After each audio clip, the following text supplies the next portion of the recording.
In 1962, Stanley Milgram shocked the world with his study on obedience.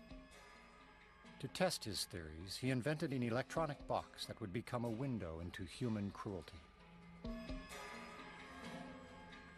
In ascending order, a row of buttons marked the amount of voltage one person would inflict upon another. Milgram's original motive for the experiment was to understand the unthinkable, how the German people could permit the extermination of the Jews. When I learn of incidents such as the massacre of millions of men, women, and children perpetrated by the Nazis in World War II, how is it possible, I ask myself, that ordinary people, who are courteous and decent in everyday life, can act callously, inhumanely, without any limitations of conscience? These are questions that concern me. It is May 1962. An experiment is being conducted in the Elegant Interaction Laboratory at Yale University.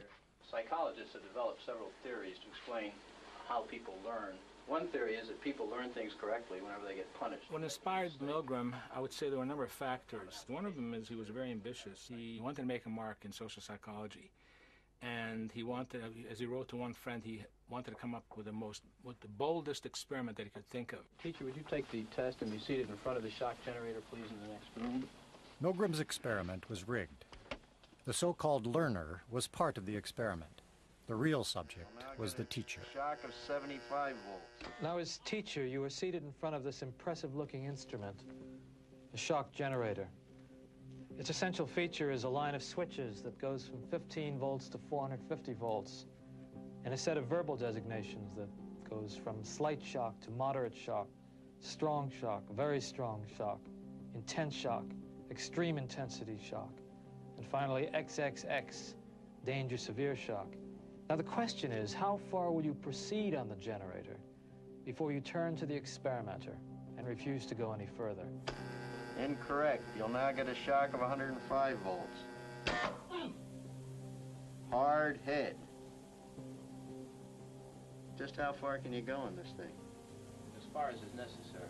What do you mean, as far as is necessary? To complete the test. Milgram was very much aware that obedience is a necessary ingredient for society to function. But he focused on the darker side of obedience. Incorrect. 150 volts. Sad face. Wait a minute. That's all. Get me out of here. I told you I had heart trouble. My heart's starting to bother me now. It's absolutely essential that you continue. As I said, the experiment requires that you continue, teacher. I'm not going to go any further. Now, this man makes disobedience seem a very rational and simple deed. Now, other subjects respond quite differently to the experimenter's authority. 165 volts. Time. Clearly, when we say people went to the top of the shock board, it wasn't like they were going blithely, sadistically. People went stop and go, stop and go. I can't stand the pain. Let me out of here. Can't stand it. I'm not going to kill that man today. According to Milgram, one of the things that's a prerequisite for carrying out acts that are evil is to shed responsibility from your shoulders and hand it over to the person in charge. I mean, who's going to take the responsibility if anything happens to that gentleman? I'm responsible for anything that happens here. Continue, please. All right, next one, slow. He didn't hold any gun to anybody's head, just the fact that he conveyed a sense of authority. Roughly 60-65% of the people went all the way to the top of the shock board. 450 volts. That's it. Now continue using the last switch on the board, please, the 450 switch for each wrong answer. Continue, please. I'm not getting no answer. Don't the man's health mean anything? Whether the learner likes it or not, But he might be dead in there.